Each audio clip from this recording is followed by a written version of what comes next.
to a new episode of Gaming Narratives. My name is Chris, and I am your gaming librarian coming at you today with what will be a very special episode. Today, I have with me one of my close friends and my sister in arms, Catherine, who is a little shy to be on camera. So, behind the scenes, it's not me who's actually going to be playing Super Mario Bros. 3 today, but actually going to be Kat, who's going to talk to us about why it is her favorite gaming memory. So, if you think I'm crazy as I keep turning to the side to talk to somebody, I'm not just talking to the wall beside me and blank air. I'm in fact talking with my friend. Would you like to say hello? Hello. Hi. There you go. Disembodied voice confirmed. Catherine is in fact in the gaming space. So this is a very special episode because it's going to be one of the last that I produced for a little while now. If you've been watching a few of my other segments, you'll know that I have a baby coming up soon. So I'm just going to take about a month and a half hiatus with the hope of being back to Twitch and YouTube again by the beginning of September. And trust me, there's going to be a lot of games coming up. So I'll be excited to explore those games when the time comes. But for this very last episode and a very special one, we're going to play Super Mario Bros. 3. I'm going to sort of quiz Catherine on a whole bunch of questions as to why this is her favorite game. And of course, this is a try and true one of my childhood. As you look at the bottom and you see that 1988, that is, of course, my birth year. So this is one of the ones I started with on top of Super Mario World, which was a Super Nintendo title. But without further ado, Catherine, I bestow upon you the honor of starting the game if you would like to. All right. And so right now we are playing on the or not the Super Nintendo, but the NES Classic console. So the aesthetic and everything. But as you can see, it's a lot harder than I remember. It is not it's not as intuitive with the movement as the newer games are. So that's the thing about these games, is that you always have this muscle memory built in. You think, oh, it's never going to disappear. And then you play this game and you're like, it disappears. Yeah. No. And so the catch. I should have ran. Yeah, you should have ran. Running is your best friend in this one, but also remember, this does have the tricky slippery mechanic. So as the Super Mario games kept going along, Mario became less slippery. Yeah. So you'll notice as you run and you try to stop, it's kind of like a cat on linoleum floor. And like, yeah, oh no, as you keep sliding. Yeah, no, I've been a while. I forgot because I don't think it's this bad in what's it called? Super Mario World. Is the other one that I also. Oh, there you go. The Tanuki suits for the win. The short-lived win. All right. No, don't run that way. Ah. Oh gosh. Ah. And there's always something coming after you with this one. So you said you also played Super Mario World. So which one did you start with? I don't remember. It was kind of simultaneously because I started with this one because my best friend Carolyn had this console, but my dentist had a Super Mario or SNES. So I played a lot of this whenever I went to the dentist, which was every 6 months. So take care of your teeth. I wish my dentist's office had a video game console. Oh, it did, and an aquarium. Oh wow! So you just had all the entertainment when you went to the dentist to take your mind off of the torments of getting cavities filled in. Oh, and there were many. Not my fault. I think genetically, I just have a lot of potential chances of cavities. Yes. Yeah.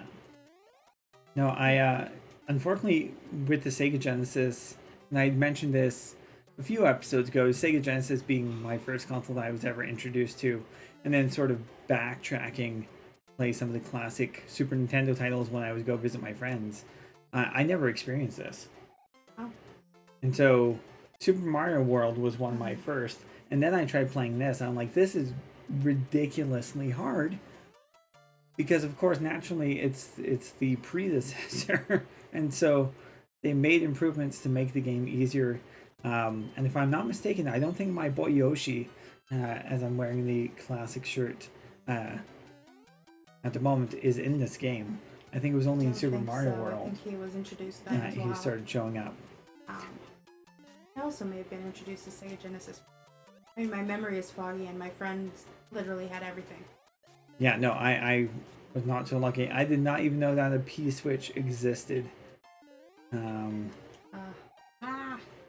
Oh, and there we go. So hidden skills, remembering where all the hidden spots are. I mean, that never leaves you. Being able to play a game without dying repeatedly apparently does. But. Yes. And so I'll ask you the first question, as I always like to ask those who join me on this segment, but why did you pick this game over others? And the second part of that question is, what were the other games that you would put on your list? Well, when you said games that, like, influenced you as a child, I was like, I can't really deny that this was a game that I put many, many hours into. And I just have a lot of fond memories of being up late, going to sleepovers, playing this game. Yeah. And then, like, even when I was older and I got my own SNES, like, we got Mario All-Stars, which of course had the first Nintendo game and then this one. But I also grew up playing, like, the original Mario. So, for me, this was the game that was, like Mario, but better, because you had the Tanuki suit. Yeah. Which we just called, like, the tail. The tail, okay. Like, oh my gosh, get the tail, get the tail. I actually officially did not know the name of the Tanuki suit until well into my teens, actually. Yeah. I always just assumed it was Mario who just had a random tail. Oh, I'm just learning all the secrets. Like things that I never knew about in this game. And the clouds are going up. Right. And you mentioned the All-Stars collection. I know that one was an absolute classic. Oh, you needed to get enough of that charge. Yeah, because as soon as the clouds go up, that's when you go up there, and there's a life in the clouds. But unfortunately, I forgot it. No, I didn't get the proper run at it, so now I'm not going to get my last star. And if you just run at it, there you go. Oh, is it always a guaranteed star? If you start from the edge and you start running it, you almost always get all the stars. Oh, and 5 up. Yeah, nice. 3 in a row. And get my... Oh, yeah. And so you've naturally been a lifelong gamer. Yeah. So what other games have sort of made this list? I know we were just talking about a big one yesterday. I've recently had a very big Halo itch in terms of my gaming habits. And I've just been like playing non-stop amounts of SWAT on the Master Chief Collection. Would you add that to your list, do you think? Oh, for sure, yeah. I mean, I grew up with like my husband and his best friends playing Halo. And then as I got older,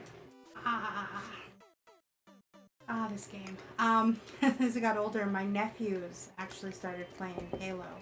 And that was something that we could do together when I came over, and I would play hours of it, and it would make me wildly nauseous, and I just wanted to throw up, but... Sounds about right. Yeah, but my nephew wanted to play it, and it was a way I could spend time with him, so I was like, you know what, this is the price, that's alright, I'll take it.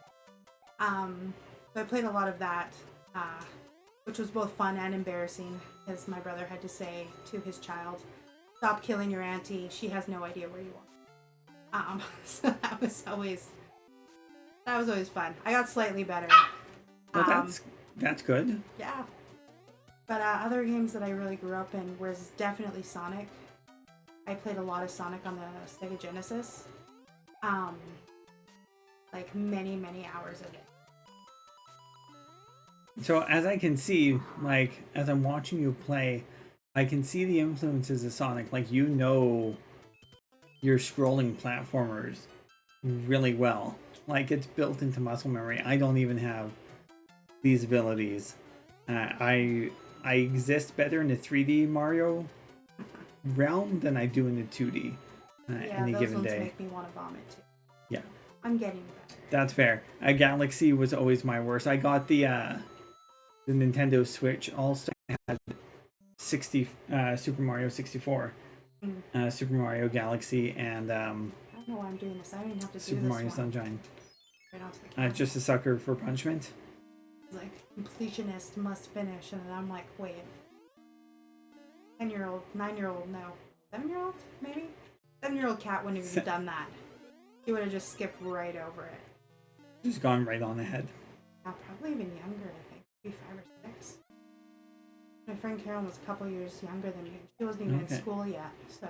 Oh, there you go. I'm not very old. And so, I guess as we go along, you've shared some of your memories. And actually, no, you've shared your top 3 memories. So I'll go on to the next question. But what would you say, based off of Super Mario Bros. 3, how do you think this influenced your future gaming choices? I mean, having those, like, side-scroller games, I definitely kind of gravitated towards often than not.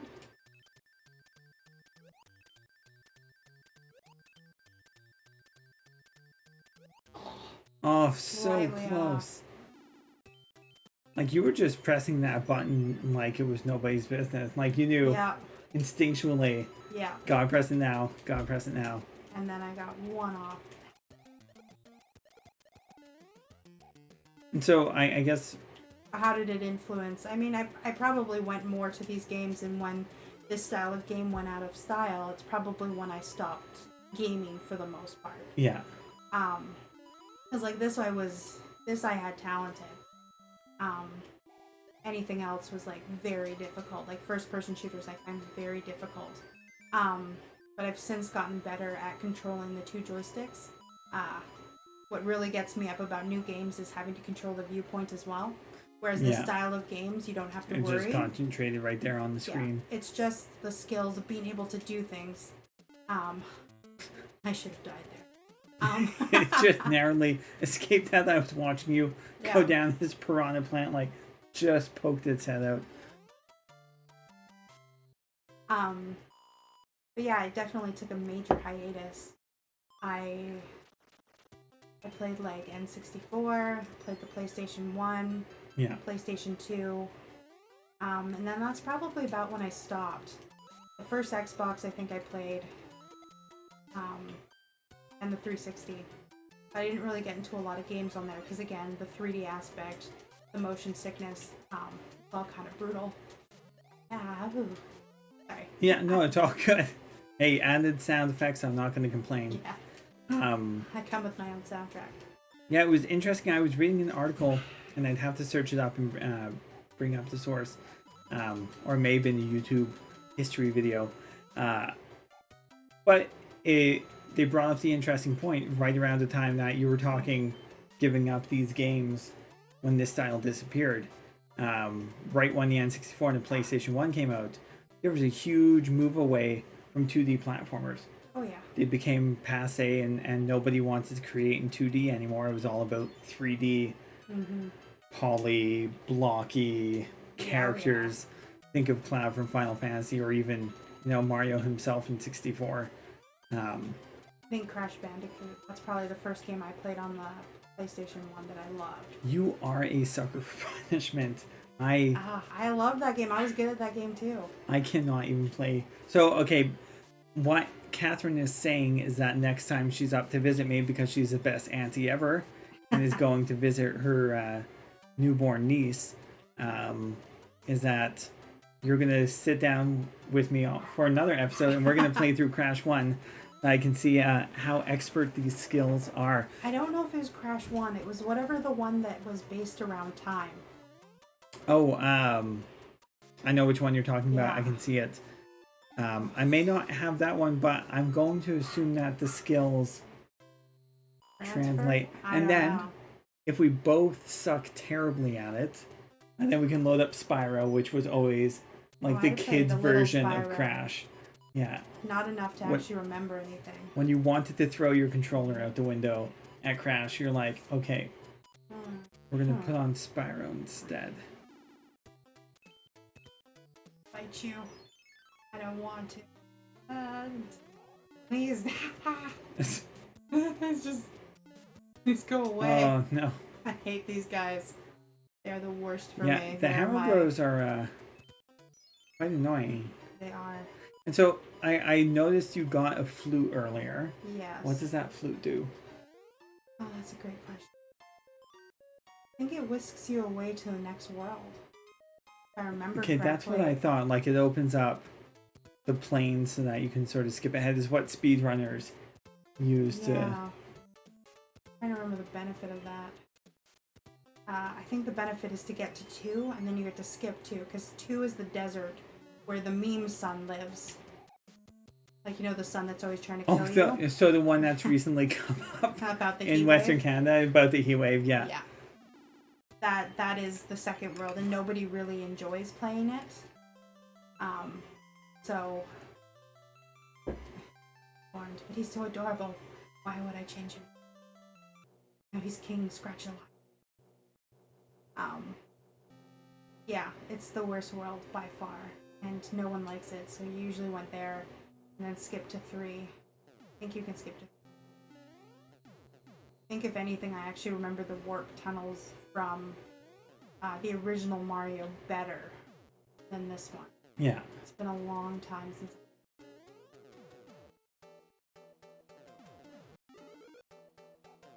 My mushroom. I desire to be less. You see, I think I've played more of Super Mario Bros. The 1 world? and 2 on the NES.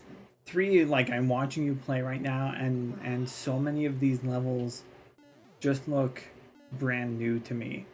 Like I've seen the hints of them and like nods, thinking that there was a hidden block over that way. Yeah, usually there's something. Oh, Not tricky. really good. Keep him from killing me.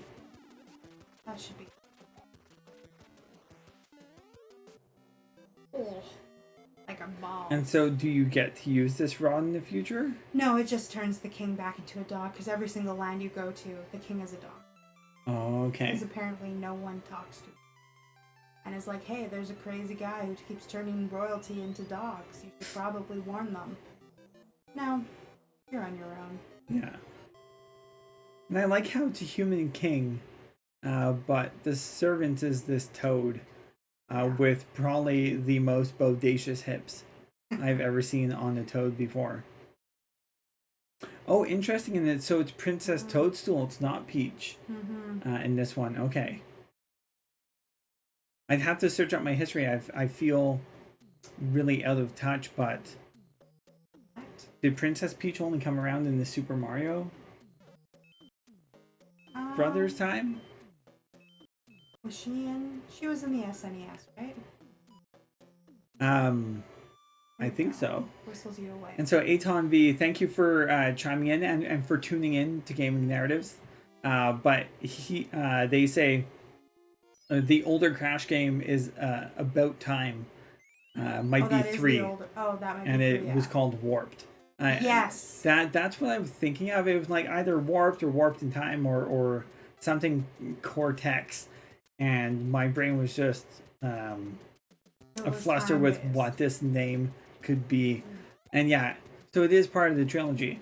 So thank you, Aton V, for checking in on that. So we can for sure load up Crash Bandicoot 3. Oh, can we? The next time you are up. Actually, what I may do for a special Gaming Narratives is we'll make a special edition in August, and we'll do some Halo. Yeah. And we'll do some Crash Bandicoot. You can see my terrible Halo skills. And you can see my terrible Crash skills. So I mean, it's sort of like riding a bike, but a bike that like has been run over by a car a few times. but it's a bike that still works in the end. Yes. It's just a little bit wobbly. I'm very much feeling like a mostly dented bike right now. I was like, oh man, I had all these skills. And thank you, Aton V, again for the history check-in. So yeah, Super Mario 64 was the first time that Peach in America had made their appearance. So I guess it had always been Toadstool then beforehand. Though it looked like Peach. It was just, she was named Toadstool instead. I don't even remember seeing her very much. Oh no, I chose the wrong one. Does it just send you? Oh, okay, so it doesn't send you to your death, just down the next level. And I should have remembered that. This game is just cruel and unusual. Oh yeah, it's like, how can we mess with you 101? By the way, you better remember every single little detail from this game. Yeah, or else you're gonna be hooped. I'm trying to remember what I should have done. Like, I can't remember if I ever went to 6. Oh. No. Did I do that? There you go. Okay. Okay. I'm not sure that was worth it because these games do have time. But you still okay. It was not worth it. No. It was not. But you still had 227 Yeah. on the counter. Well, I'll let you, as you continue playing, I'll give you the last question if you want to ponder it. But say, in the 33 years that this game has been out, someone comes along, and hey, you never know, it is a new generation of gamers out there. Oh yeah. Someone comes along and they're like, I've never played Super Mario Bros. 3 before. And actually, that's very applicable to me. I feel like I'm not a true gamer for having not played Super Mario Bros. 3. But why would you recommend this title in particular to future gamers? Why revisit this classic? I mean, just that it is a classic. It's part of the narrative of where gaming came from. You just kind of gotta know your stuff and know where you came from in terms of like gaming, and it's not easy. And that's kind of the beauty of it. Is if you can do this, then everything else becomes just a little bit easier because I mean, this is not meant to be easy remotely. No. But this is what you grew up in, so you got pretty good hand and eye coordination. And it may leave you, but it will come back. Yeah, but well, just what? Our streams have been going on for 23 minutes now. I'm already in the 6th world. And watching. Oh wow, yeah, you did hop to World 7. Yeah, that's why I remembered you want to use the flute in World 2. Because if you use it in World 1, it only takes you to the first warp tunnel, which would take you to 2, 3, 4 world. Yeah. Because if you go into 2, it gives you the 5. Oh. Yeah. The 5, 6, 7, or no. 2, 3, 4, 5, 6, 7, 5, 6, 7. Yeah. Which I clearly should not have chosen. There's another. And if I remember correctly, there is like another. I can't remember what world it is, but there is a world that has a flute, and I don't think it's this one. And so, are you not able to use the flute again now that you've used it once? It's a one-time use. And so you picked naturally the hardest world. Apparently, that you could. Because I mean, there's some things you remember, and apparently, where to go is not one of them. Yeah, because I was gonna say for World 2, this really amped up in difficulty. Yeah, no, this is World 6. I'm pretty. Well, it says World 7 down at the bottom, Oh, is it so World 7? Yeah, you truly are a sucker for punishment. Yeah, because I was like, I'll just keep going ahead, because like the end world is beautiful. I think she's just fire and brimstone. Well, just watching as you play and watching the beauty of how good pixelated platforming looks back then. Where am I supposed to go? And if you told me that this game was 33 years old, I wouldn't have been able to tell you. Yeah. I mean, Mario hasn't really changed that much in many years. He's gotten more three-dimensional and honestly fatter, if we're being truthful. But his basic, features have not changed in probably close to 40 years since he's been printed. Yeah. Like, it's not like this guy here is unrecognizable from, like, Mario 1. Or even, well, Mario 2, everyone looked different. It didn't really feel like a sequel. And it was fun, too. A lot of weird things like shooting egg dinosaurs. That I still don't entirely understand. But, I just think, like, it's a good game. It's a good challenge, especially for, like, today's gamers who, you know, you're used to smoother mechanics that work like more like a person naturally moving, whereas this one is so slippy slidey. Would you say this is the Dark Souls of the Mario games? Oh, one day I will introduce you to Dark Souls. If you want punishing, that's punishing in a different manner. But not platforming. Okay, where are you gonna? Probably to a dead end. Well, you'll take that chance. But I'm also just a fan of the classics. I'm like, you gotta know where you've been. Yeah, gotta know your roots in the gaming world. Exactly, and this is your roots. Nintendo really revitalized the gaming industry. I mean, Atari did a good job of it too. But Nintendo really made something that was accessible to everyone in their home. I mean, it's why the Nintendo NES was originally called the Famicom, because it was family computer was something that you could bring into your home that was for everyone. Look at this. Did you not well, I'm pointing my thumb accordingly on the camera. Well, normally, I'm the one who's coming in with a little historical tidbit, and here I have the best sort of guest host here coming in with the straight facts. And truth be told, I just asked Catherine a couple days ago if she wanted to take part, and then reminded her about an hour ago, hey, do you want to do this session? So you just keep that one up your sleeve for parties, don't you? You're like, actually, if you were unawares, the Famicom system. Yes. I don't know why they changed it for North America.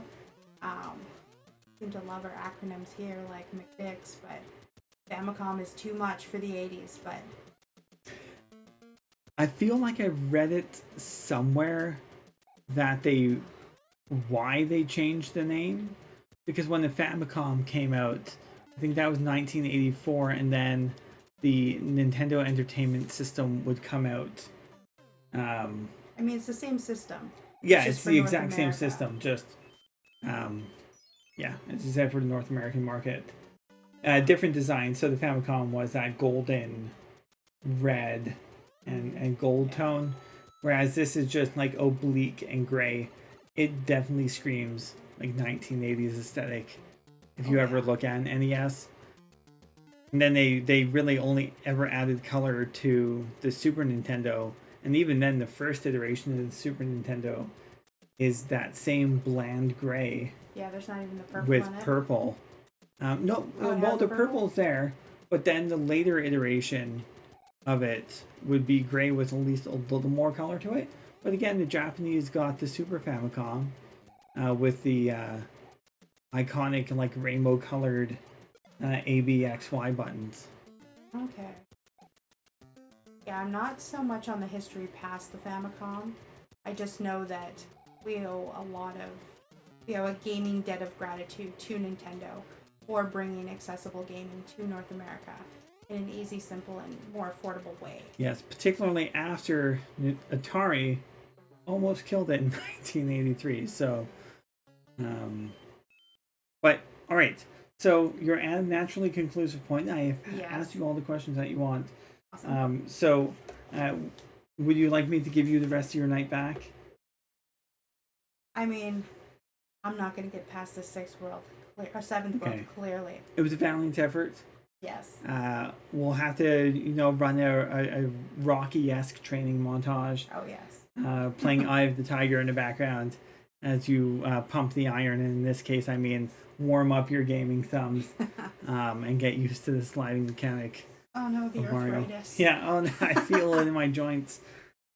But I thank you, Catherine, for tuning in today for what is a very special episode, because it's always a special episode when I have friends and family joining me, but also because, again, going to be going on a temporary hiatus. So this is the last episode, unless you come up and visit again. Nudge, nudge, wink, wink. But this will be the last episode until at least early September. But I can't wait to see you all again. Atomv, thank you for the awesome check-in historical facts on Crash Bandicoot and telling me where Princess Peach came from. I always thought she was Super Nintendo, yeah, but 64. So I may have to go revisit Super Mario 64 tonight. And with that, this has been Chris the Gaming Librarian coming at you with a new episode of Gaming Narratives, where I sit down with friends, family, or random strangers to talk about their most memorable gaming memories. I hope you have a great night, everyone. Enjoy the week ahead and take care. Much love, and see you later.